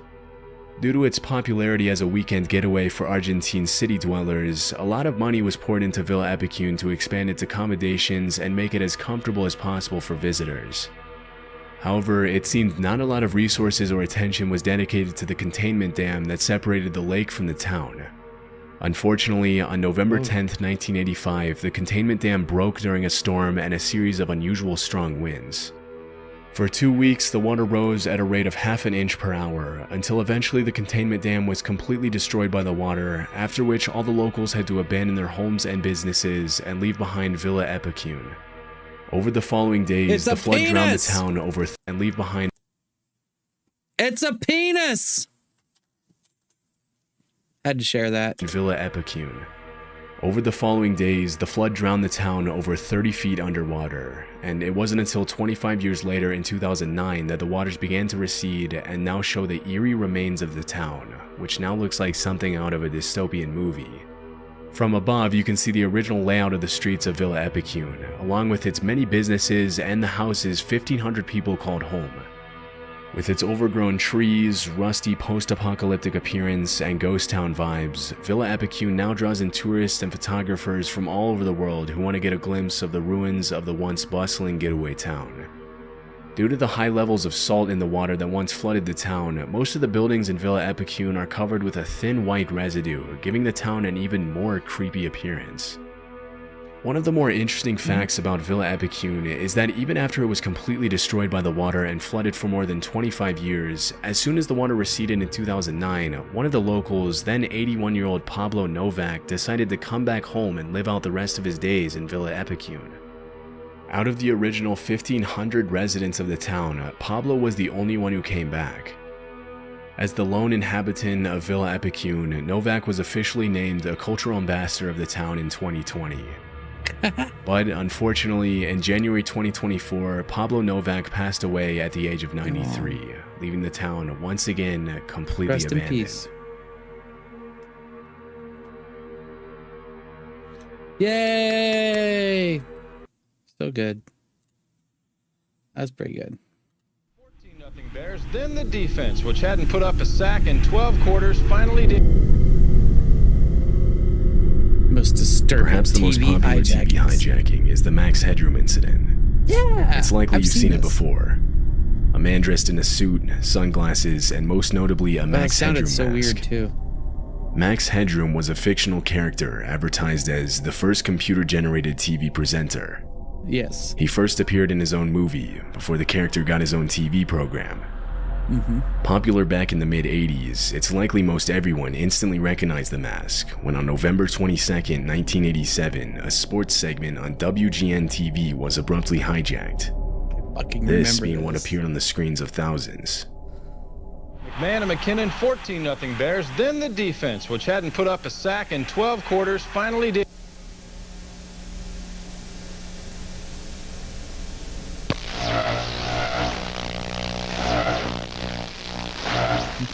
It was so weird.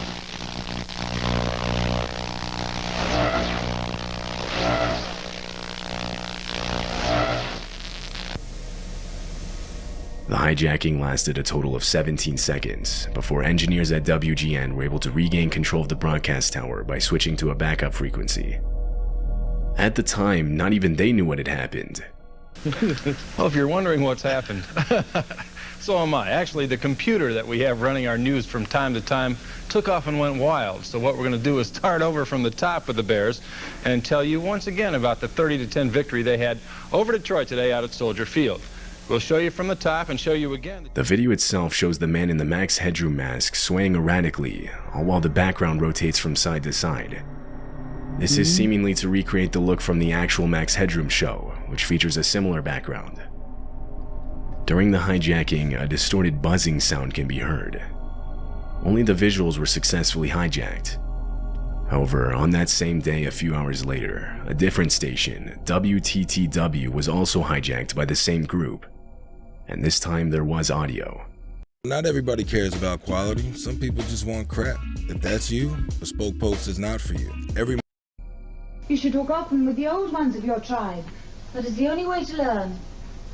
I'll get you a hot drink, miss. Oh, I could do some dry clothing. Because he's a freaking nerd. I think I'm better than Chuck Swirsky. Working with oh, Jesus.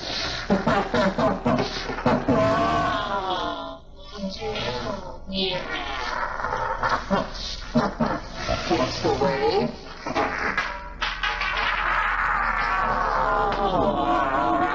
Your love is fading. So weird. I still see the X.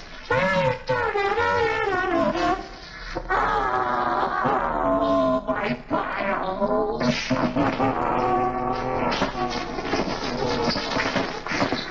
Oh, I just made a giant masterpiece for all the greatest world newspaper nerds. They're coming to get me. This second incident lasted longer at about 90 seconds. This is because no engineers were on duty at the time, meaning no one was there to quickly switch to a backup frequency. The motive behind the interruption is unknown, as there isn't really ever one clearly established, even with audio. He just wants to Many do it 'cause he suggest the can. man was simply rambling on, saying any nonsense sentence that came to mind. However, others think differently. I think I'm better than Chuck Swirsky. The man mentions Chuck Swirsky, who was a TV reporter employed by WGN. At one point, the man also begins humming the tune to Clutch Cargo, a cartoon that aired on WGN. He followed this with I Still See the X. This is possibly a reference to the last episode of Clutch Cargo aired on WGN, titled Big X. I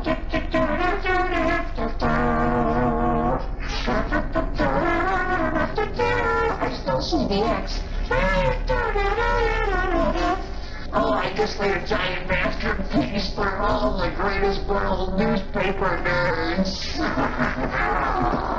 Additionally, the man mentions how he made a giant masterpiece for all the greatest world newspaper nerds.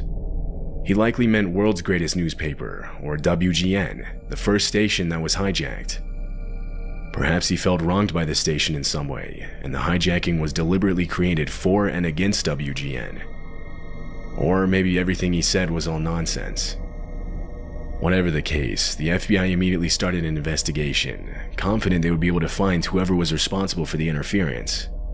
But the odds, I'd say, if a guy continues to involve himself, either sporadically or continuously, it's very great that we will determine who it is.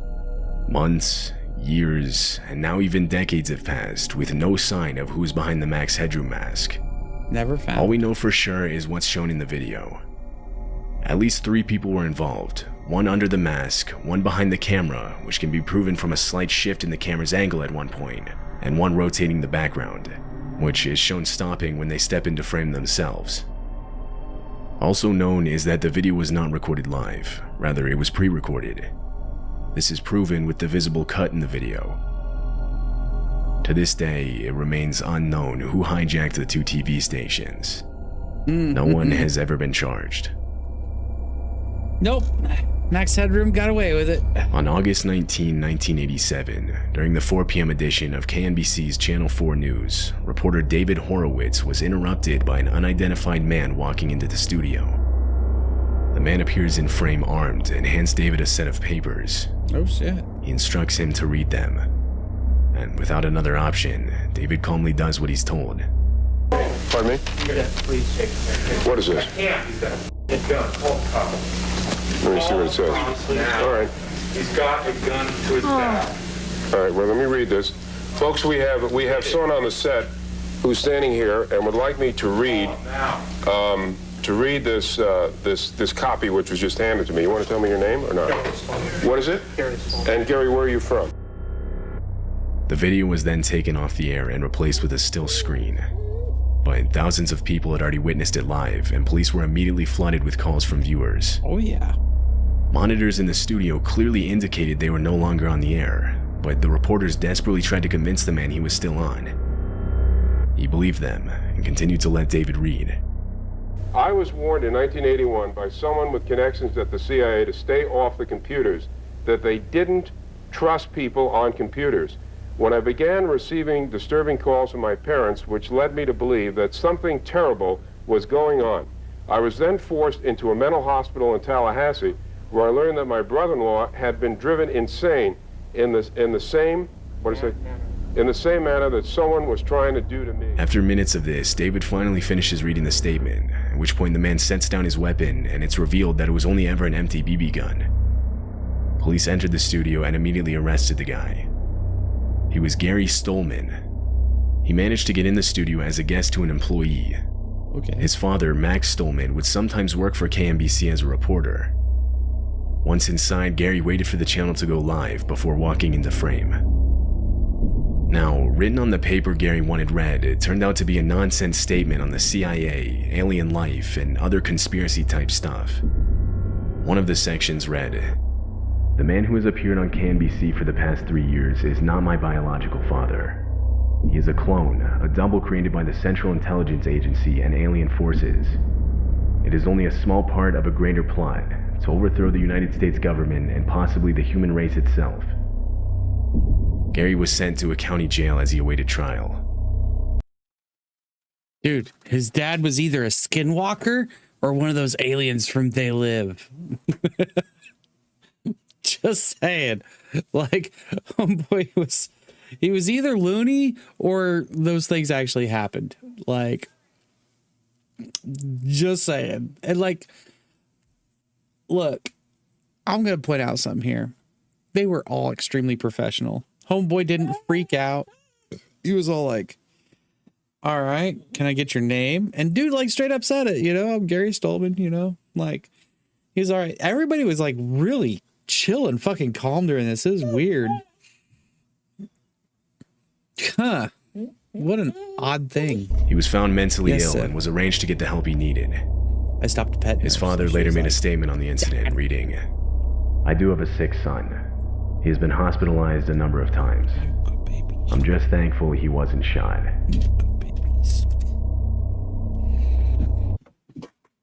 Oh. God dang.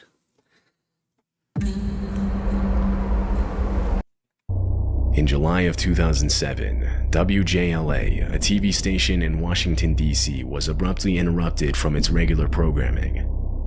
Everything was going as usual, when all of a sudden the screen went black, and without warning, this image appeared on viewers' TVs. A close-up, grainy, black and white photo of two human heads, one smiling, one not. Viewers watching live were confused and honestly creeped out. The image was unsettling, to say the least. It stayed on screen for several seconds with no movement and no sound, just the image, before abruptly disappearing and returning to the station's regular programming. Many viewers called the station and made posts online trying to get answers. In response, the cable company ended up releasing an official statement on the incident. They claimed the image was a still frame from an advertisement for the Oprah Winfrey Show that was scheduled to play later on. Basically, they reasoned that their system somehow glitched in showing the still frame. This explanation left people skeptical. Many searched but found no Oprah Winfrey advertisement showing anything resembling the still frame. It's widely believed the explanation was a cover-up for a successful hijacking of the station. Although, if this is the case, whoever's responsible for it is not identified. Yeah. Viewers that had footage of the incident found that after posting them online, they were mysteriously getting taken down. There are no surviving videos left on the internet today, and so footage of the incident is now being treated as lost media. The only remaining evidence is this picture of the still frame that was shown. It's January 3rd, 2007. The Australian broadcast channel Channel 7 is broadcasting a rerun of an episode of the Canadian television documentary Mayday.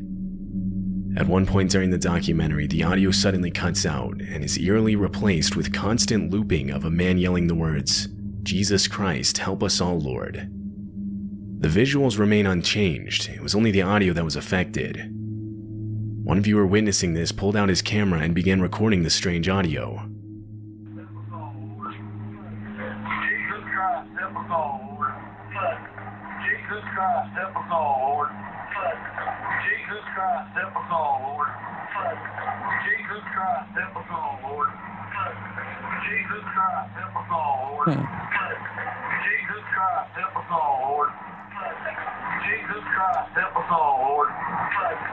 Jesus Christ, help us all, Lord. Jesus. This would go on for over 5 minutes before returning back to the documentary's original sound. The viewer wrote, "I was channel surfing and heard this weird sound being repeated. It caught my attention as it was very odd, a bit creepy. I thought it was some kind of subliminal message, or that someone must have hacked in. I tried ringing the station for several minutes, but they never picked up. Some Catholic cultist. After gathering enough attention, a spokesperson for the network would make a statement. He denied the transmission being a prank or security breach, and actually claimed that the repeated line was a part of the original broadcast. He further stated that the audio actually said, 'Jesus Christ, one of the Nazarenes.' However, there's almost no similarity between the two phrases. People took this statement almost as a joke, considering how absurd it was. It's believed the station's audio was temporarily hijacked, and the network didn't want to admit to it. A few independent researchers began an investigation on where the original audio came from, and surprisingly, it was actually found. It turns out the audio came from the haunting video of Preston Wheeler reacting to an ambush on his convoy in Iraq.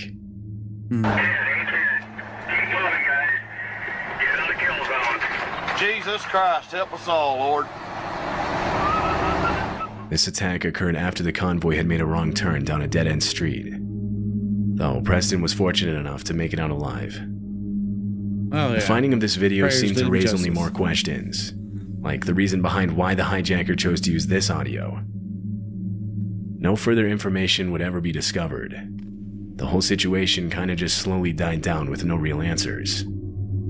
The hijacker responsible was never identified.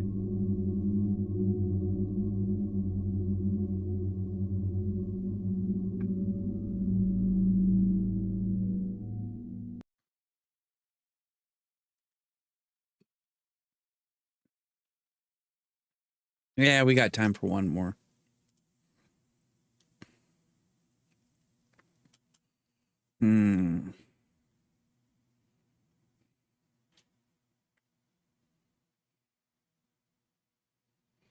Let's see here. Let's go to Bizarre Bub.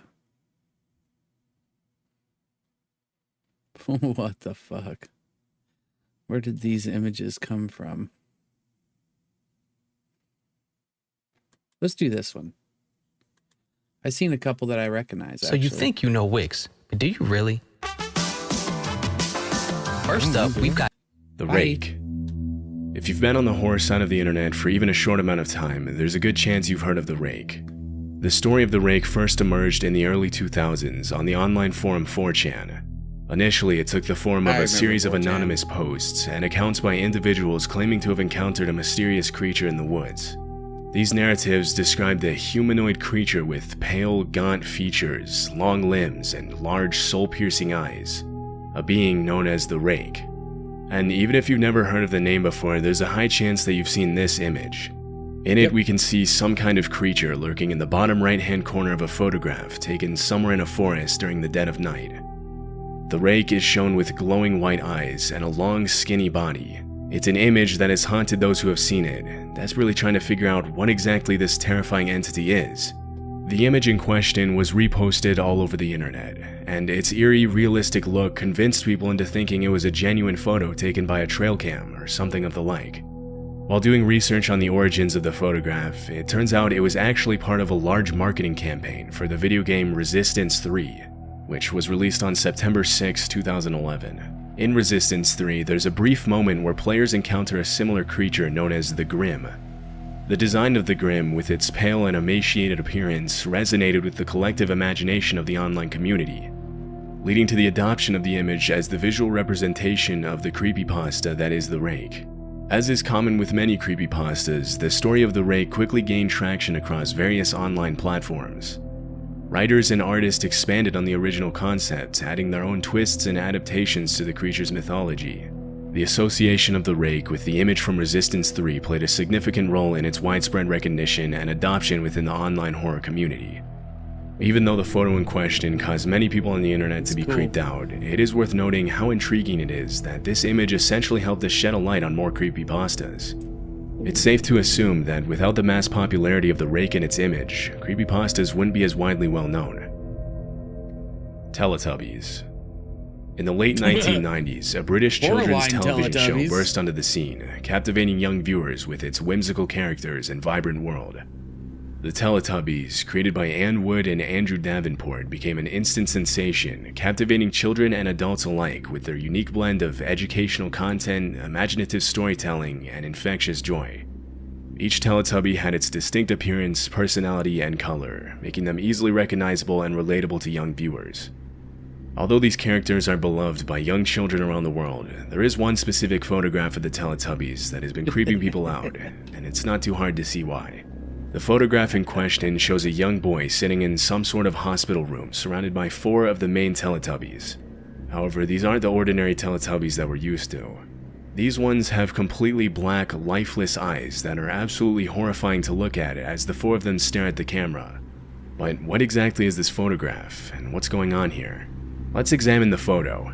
A poster of the Dutch football star Dennis Bergkamp can be seen on the wall in the background.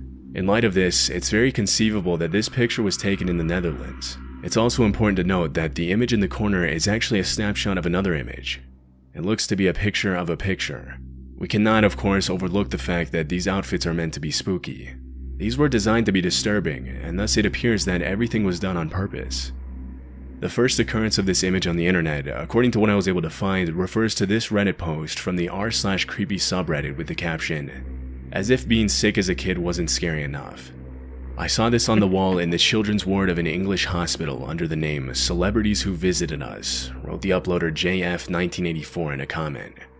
The uploader hasn't made a post on Reddit in almost 7 years, indicating that he presumably no longer uses that account, although he still is active on other social networking sites where he goes by the name JF Doodles. When Scare Theater, a YouTuber, messaged him about the Teletubbies image, he replied that he had seen the image on the notice board in a children's hospital waiting area. Jay regrettably replies that he didn't know any further details regarding the image when he was pressed. He said that owing to the hospital's rigorous patient confidentiality policies, he wouldn't be able to get in touch with them easily. Beyond this, it's difficult to uncover any more information regarding this image. Given the circumstances, we can only infer that this was a hospitalized child who was visited by these men in an effort to lift his spirits. But it's definitely safe to say that it didn't go over all that well, since what type of youngster would find themselves in a better frame of mind? Dude, it looks like there's a face looking back at you in this eye, right? Like screaming at you. Like, check that out, guys. I'll leave it paused for a few seconds. If not, you can come back to wherever in the stream. I'd say hour and 50 minutes into the stream, and you'll see this. After seeing these 4 enter to surprise them. While trying to find the origins of these images, I often found myself on some pretty obscure and unprotected parts of the internet. That's why for this video I've partnered with Surfshark. Surfshark is a virtual private network that keeps your online identity and personal data protected by encrypting all incoming and outgoing data to your device, no matter where you find yourself on the internet. It also protects you no matter where you find yourself in the real world. Using free, unprotected public Wi-Fi can be gold mines for hackers. However, with Surfshark, you stay protected. One of my favorite features is Surfshark's Clean Web feature, which blocks ads, trackers, malware, and phishing attempts, giving me peace of mind when searching the lesser-known parts of the internet. Additionally, Surfshark allows you to change your virtual location, giving you access to unblocked, uncensored content libraries and streaming services in 100 countries and over 3,200 servers around the world. So, for example, if a Netflix show you want to watch is only available in a specific region, just connect to a different location using Surfshark and you're good to go. If you guys want to protect your presence on the internet and bypass geo restrictions, sign up for Surfshark by clicking the link in the description below. Even if you just want to give it a try, Surfshark offers a 30-day money-back guarantee, making there practically no risk in doing so. And if you use my code CHILLINGSCARES, Surfshark is offering an extra 3 months for free. Hey guys, Huge thanks to Surfshark for sponsoring this video. Smile Dog. They don't give a shit. Those who have gone digging around for creepypastas and creepy images on the internet in the past have surely seen at least one of these 3 images. Like many other things, Smile Dog may be linked back to 4chan, in this case the X-board. The image is more than 10 years old, and the earliest creepypasta article I could locate was from 2010. Many individuals have been truly disturbed by the well-known and unsettling site known as smile.jpg. According to the legend, if someone sees the image, they will instantly feel compelled to share it with everyone they know. This is necessary because it's said he'll pay you a visit if you don't. The legend states that the dog represents a demonic creature or bad spirit that would purportedly torment the victim until it becomes its real form and kills them. Unless they distribute the photo, of course. People who say they saw smile.jpg frequently faintly joke that they were too busy to download a copy of the image on their computer. All supposed victims, however, provide the identical description of the image. The only background feature visible is a human hand extending from the shadows on the left side of the picture, which is used to characterize the dog-like creature's appearance, which is typically described as resembling a Siberian husky. But creepypasta aside, where does this image originate from? There are really 3 photographs, but alas, there isn't much, if any, information available for 2 of them. There doesn't seem to be an explanation behind the photos, they just sort of exist. The one that appears to have been much overexposed is the one for which I do have some information. Feel free to post a comment below if you happen to know anything about the other 2 pictures. However, I do know a little bit about this one. Reddit user Not Hurting Anymore 5678 wrote a post titled, "I think I found one of the images used to make Smile Dog," with a picture of a husky.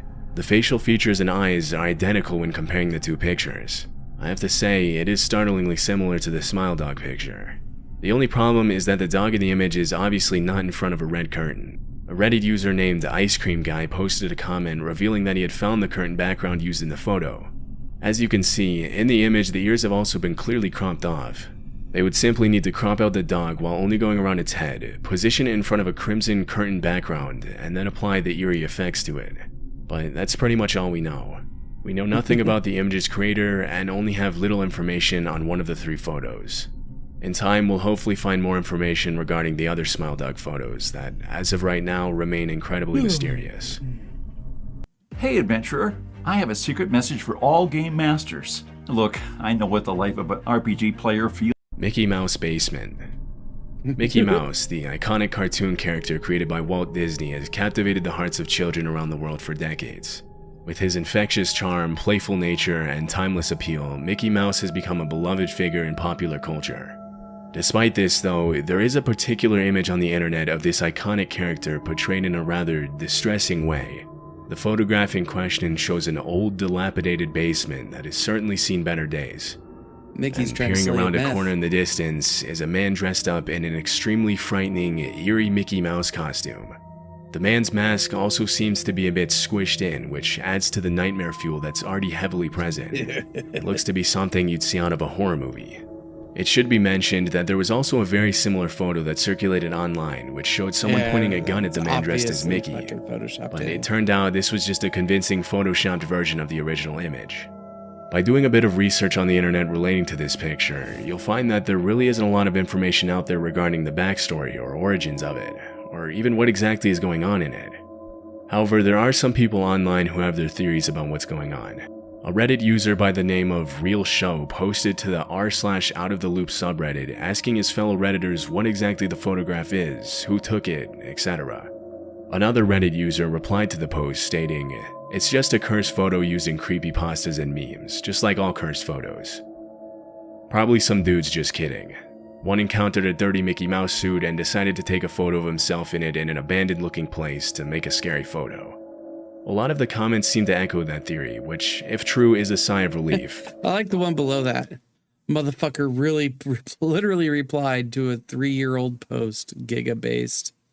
A lot of the comments seem to echo that theory, which, if true, is a sigh of relief. If this is not the case, however, then what exactly is going on in this extremely weird and unexplainable image? Is this just some guy messing around in a Mickey Mouse outfit in an attempt to scare the internet? Or was this something far more sinister? We'll likely never know. Stairs in the woods. Reddit user Search and Rescue Woods posted a tale on August 25th, 2015, which stated a whole frenzy. Strange staircases seem to be appearing everywhere in the woods. As soon as the article appeared on Reddit, additional people jumped in to comment and add their own tales, giving the phenomenon more credibility. Yeah. But is it true or is it a hoax? Numerous blogs and communities, including Reddit, have spread the tale, which has since grown to the status of something of an online legend. The text of the original post is as follows. Now, I don't know if this is true in every SAR unit, but in mine it's sort of an unspoken, regular thing we run into. You can try asking about it with other SAR officers, but even if they know what you're talking about, they probably won't say anything about it. We've been told not to talk about it by our superiors, and at this point we've all gotten so used to it that it doesn't even seem weird anymore. On just about every case where we're really far off in the wilderness, I'm talking 30 or 40 miles, at some point we'll find a staircase in the middle of the woods. It's almost like if you took the staircase in your house, cut them out, and put them in the forest.